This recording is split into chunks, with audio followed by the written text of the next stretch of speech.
I mean, we're going to run the camera down first. Why not put eyes on that void and see if we see anything? Because if we happen to see a feature down there that we can orient off of with the camera, it will be helpful to the 3D mapping sonar. For more than 200 years, the world has been obsessed with one impossible mystery.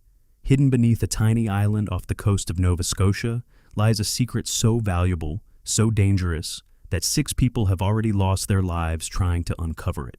The Oak Island mystery has inspired countless theories: buried pirate treasure, the lost manuscripts of Shakespeare, even the legendary treasure of the Knights Templar. Yet, despite centuries of searching, no one has ever been able to prove what truly lies beneath the island. But now, everything may have changed. Just hours ago, reports emerged of a shocking discovery deep inside the infamous Money Pit, one that some experts believe could finally solve the Oak Island mystery once and for all. If those reports are accurate, history may be on the verge of being rewritten. What exactly did the team uncover? Why are archaeologists refusing to comment publicly? And could this discovery reveal a secret that has remained hidden for more than 2 centuries? In this documentary, we'll examine the evidence, separate fact from speculation, and uncover the truth behind the headlines, the hidden clues few people have noticed, and the discovery that could bring the world's greatest treasure hunt to its dramatic conclusion. Before we begin, if you enjoy real mysteries, ancient history, and fascinating discoveries, make sure to subscribe and turn on notifications so you never miss our next investigation. Now, let's descend into the mystery of Oak Island, because what happens next is almost impossible to believe. The moment they had spent years chasing had finally arrived. The evidence was becoming impossible to ignore. Samples collected from the nearby garden shaft revealed unusually high concentrations of gold. These weren't just microscopic traces that could be dismissed as contamination. The readings pointed toward the possibility of a much larger source buried somewhere nearby. A theory that had once seemed speculative was now gaining real credibility. The team believed a concealed tunnel could be linking the garden shaft to a much larger underground chamber. Standing beside the massive orange X marking the drilling location, they knew this was more than another excavation site. It represented decades of unanswered questions, failed attempts, and relentless determination. Rick and Marty Lagina gave the signal to begin. The towering drilling rig slowly came to life, forcing its way through layers of Nova Scotia's dense clay, rock, and sediment. The search had entered its most critical stage. One by one, 9 large steel-lined shafts were drilled, each carefully positioned to test the long-standing theories surrounding the legendary Money Pit. The mood across the island was unlike anything the team had experienced before. This wasn't just another day of exploration. Everyone understood they might be standing on the edge of one of history's greatest discoveries. As the drill descended beyond 80 feet, anticipation continued to build. Every vibration from the machinery drew anxious eyes toward the rig. Then, at roughly 90 feet, everything changed. A loud metallic screech echoed across the site. Mike, the veteran driller controlling the equipment, instantly felt the drill rod lurch unexpectedly. Something beneath the surface had suddenly given way. He carefully stopped the operation, withdrew the drill, and checked the measurements. The rod had unexpectedly dropped nearly 18 inches into open space. They had found a void. Charles Barkhouse immediately contacted Rick and Marty with the news. Discovering an empty cavity within the formation, at precisely the expected depth, seemed far too accurate to be a coincidence. Even more remarkable, the location matched data collected from 2 previous boreholes, reinforcing the team's growing belief that they had finally reached the roof of the long-suspected tunnel. Yet one remarkable detail often goes unnoticed. Constructing a tunnel capable of surviving for centuries almost 95 feet below the surface would have required extraordinary engineering. It would have needed to withstand immense pressure from layers of earth and constant groundwater infiltration without collapsing. This wasn't the kind of work expected from pirates digging in haste. Whoever created this structure appeared to possess exceptional planning, technical skill, and a deep understanding of construction. Without hesitation, Marty issued the next command. Bring up a core sample. Speculation alone wasn't enough anymore. They needed physical evidence from inside the mysterious cavity. The drill carefully lowered a core barrel into the hidden space below. Silence spread across the site as everyone watched the operation unfold. Every passing minute seemed to last forever. Finally, the sample reached the surface. The crew gathered around as the core was opened. What they found immediately caught everyone's attention. Mixed among the mud and stone were large pieces of ancient timber. The wood was dark, heavily waterlogged, and appeared remarkably old. Its excellent preservation suggested it had remained sealed underground for an extremely long time.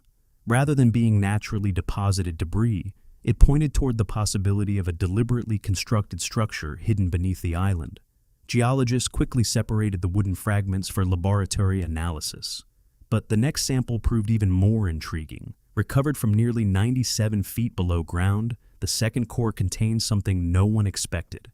Alongside additional wood fragments were pieces of what looked like treated leather, resembling part of an old book cover, together with thin fragments that appeared similar to aged parchment. Although centuries of moisture had badly damaged the materials, they were unlike ordinary geological deposits. For the team, this discovery changed the entire investigation. The search was no longer focused solely on buried treasure. It raised the possibility that something of enormous historical significance had been intentionally hidden beneath Oak Island. After generations of failed expeditions, they suddenly felt closer than ever to uncovering the truth. Perhaps the greatest treasure wasn't measured in gold at all. Perhaps it was the forgotten story waiting to be revealed. The hidden chamber had become increasingly difficult to dismiss. Now, only one question remained. What had been sealed inside that underground void for centuries? Ancient artifacts, lost historical records, or evidence capable of changing everything historians thought they knew. Later, inside the Oak Island Interpretive Center, the excitement gave way to nervous anticipation. The atmosphere was tense and unusually quiet as archaeologist Emma Culligan carefully prepared the recovered materials for detailed examination. The entire team stood nearby, waiting in silence. Everyone understood they might be witnessing a turning point in a mystery that had captivated treasure hunters, researchers, and historians for more than 2 centuries. More than 2 centuries of sacrifice, disappointment, and relentless searching had led to this moment. Even on its own, the ancient waterlogged timber recovered from deep underground was an incredible discovery. But everything changed when archaeologist Emma Culligan placed the sample beneath an X-ray fluorescence spectrometer. Seconds later, the instrument displayed results that left the room in stunned silence. The wood contained gold concentrations hundreds of times greater than anything previously recovered from Oak Island. To the team, the implication was obvious. The timber must have spent an extremely long time in direct contact with a significant source of gold hidden somewhere below. Yet, as remarkable as those readings were, they were quickly overshadowed by something even more extraordinary, a fragile fragment of parchment. Its survival after centuries beneath the earth seemed almost impossible. Using specialized cleaning techniques and powerful magnification, Emma carefully examined the delicate material. Slowly, faint markings began to emerge from within the ancient fibers. They weren't random stains, they were symbols. No one at the site could identify the strange characters or determine what language they belonged to. But Rick Lagina had a strong feeling they were looking at something historically important. Trusting his instincts, he immediately sent high-resolution photographs to a group of European specialists who had been helping investigate possible links between Oak Island and the legendary Knights Templar. The reply arrived less than an hour later, and it changed everything. A respected cryptography expert concluded that the symbols closely resembled a rare encrypted writing system reportedly used by senior members of the Order of Christ. The Portuguese military order often regarded as the successor to the Knights Templar after the original order was dissolved. For a moment, decades of scattered clues seemed to point in the same direction. This wasn't just an old scrap of writing or a forgotten note hidden underground. According to the researchers, the fragment appeared to belong to a ledger, an inventory documenting the contents of a concealed cache.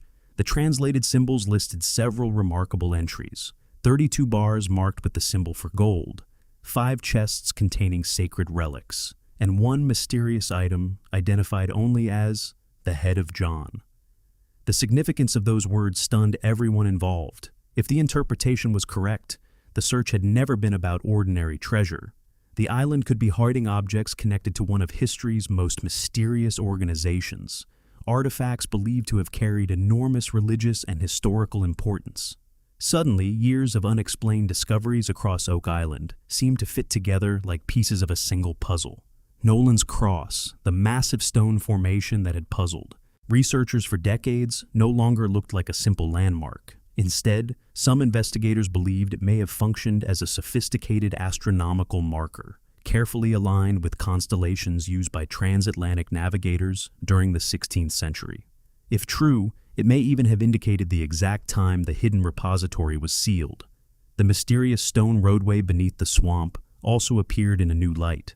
Rather than serving as an ordinary path, its construction closely resembled Portuguese engineering techniques found near historic strongholds associated with the Order of Christ. This suggested it may have been built specifically to transport extremely heavy cargo across the island.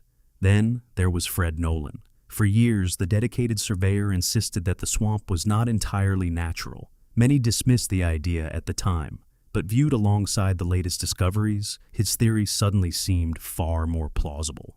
Perhaps the swamp wasn't simply covering something. Perhaps the swamp itself had been deliberately created as camouflage, concealing a massive man-made structure beneath the water, possibly even a hidden dry dock where a ship carrying valuable cargo could have been secretly unloaded. Another long-standing mystery also appeared to gain new significance. The unusual double-layered stone wall discovered on Lot 26 had been carbon dated to a period between the mid-1400s and early 1600s. Its design showed striking similarities to defensive construction techniques found in Portugal. Rather than being an ordinary field boundary, some researchers began wondering whether it had once formed part of a fortified settlement. As these pieces came together, an entirely different picture of Oak Island began to emerge. What if the treasure had never been buried during a hurried escape? What if the island had been intentionally developed as a permanent secret base? The matching wells found on opposite sides of the island added another intriguing clue. Built using the same uncommon imported stone, they appeared designed to supply water far beyond the needs of a temporary expedition. Some researchers suggested they may have supported a small community entrusted with guarding whatever had been hidden there. Viewed through that perspective, the purpose of the famous money pit also seemed different. Rather than serving as a simple treasure vault, it may have been engineered as a sophisticated underground repository. Even the legendary flood tunnels took on a new interpretation. Instead of functioning only as traps for intruders, they may have formed part of an advanced hydraulic system, using the movement of Atlantic tides to help regulate temperature and humidity deep below the surface. If priceless relics or ancient documents had been stored there, such an arrangement could have helped preserve them for generations. Under this theory, the 32 gold bars mentioned in the alleged ledger were never the true prize. They may have represented only the financial resources needed to support a much larger mission in the New World. If so, Oak Island was never simply the hiding place of pirate treasure. It may have been the secret archive of one of history's most enigmatic organizations, a place created to safeguard relics and knowledge that, if ever confirmed, could reshape our understanding of history, religion, and civilization itself. At long last, it felt as though the centuries-old search had reached its turning point. After years of investigation, the team believed they had finally uncovered the truth behind Oak Island's greatest mystery. They now had a compelling theory about who built the hidden underground system and why it existed. But one crucial question still remained. Could they actually reach what was hidden below?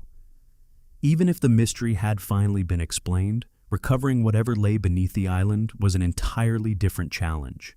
Understanding the past was one thing. Physically accessing the treasure was something else altogether.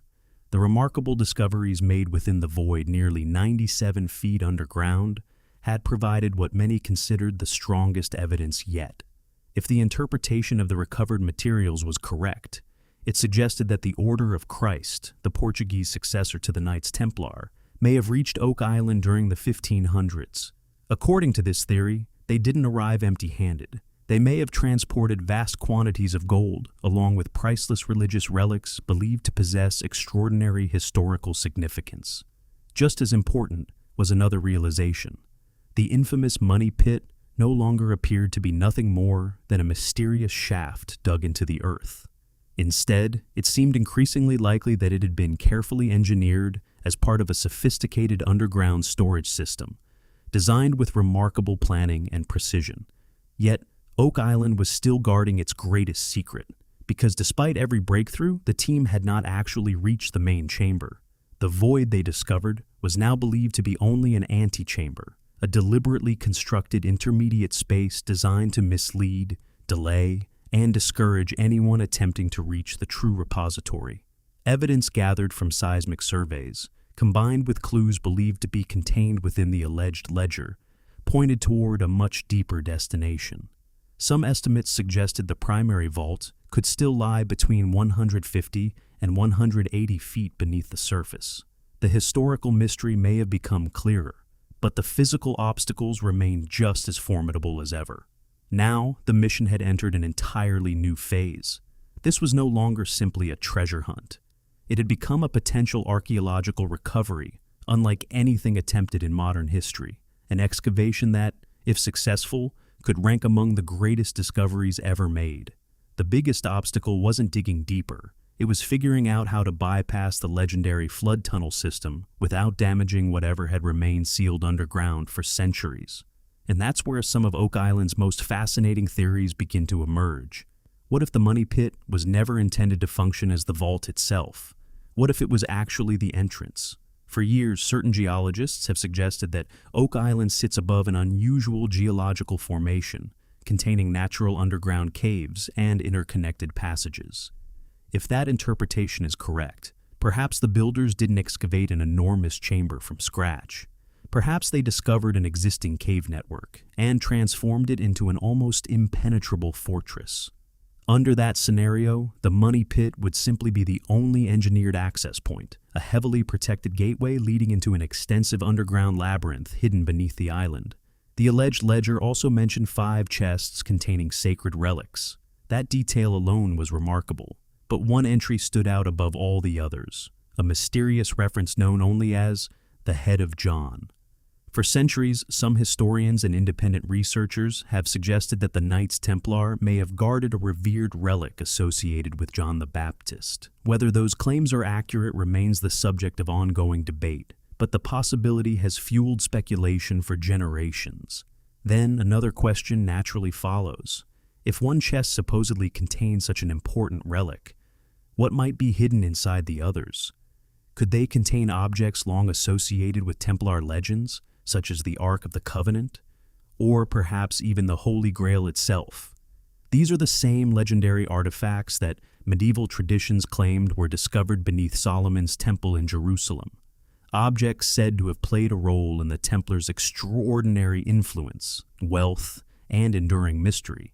If even a fraction of those stories prove true, the historical consequences would be almost impossible to measure. Yet, the mystery becomes even stranger. Some researchers have begun looking at Nolan's Cross from an entirely different perspective. Rather than viewing it simply as a navigational aid or astronomical marker, they have proposed that the massive stone formation may have served a much more complex purpose. According to one theory, the precise arrangement of the giant boulders, combined with Oak Island's unusual underground geology and the continuous movement of seawater through the flood tunnels, may have created unusual natural energy effects. But why would that matter? Some believe those conditions could have helped maintain a stable underground environment, protecting delicate artifacts over long periods of time. Others have proposed a far more mysterious possibility, that the system may even have been intended to discourage intruders through subtle environmental effects, capable of creating unease, disorientation, or confusion. Whether any of these theories are correct remains unknown. But one thing is certain. The deeper researchers look into Oak Island, the more extraordinary and more mysterious the story becomes, or even trigger feelings of fear, unease, and disorientation in anyone who ventured too close to the hidden chamber. Could that be the real explanation behind the strange lights, unsettling sensations, and unexplained experiences that visitors have reported on Oak Island for generations? At first glance, the idea sounds like pure science fiction. Yet supporters of this theory argue that the Knights Templar may have possessed knowledge that was far ahead of its time, knowledge they are believed to have inherited through ancient traditions connected to Egypt, Jerusalem, and other early civilizations. It's about the extraordinary lengths someone may have gone to in order to ensure that whatever was hidden beneath the island would remain undiscovered for centuries.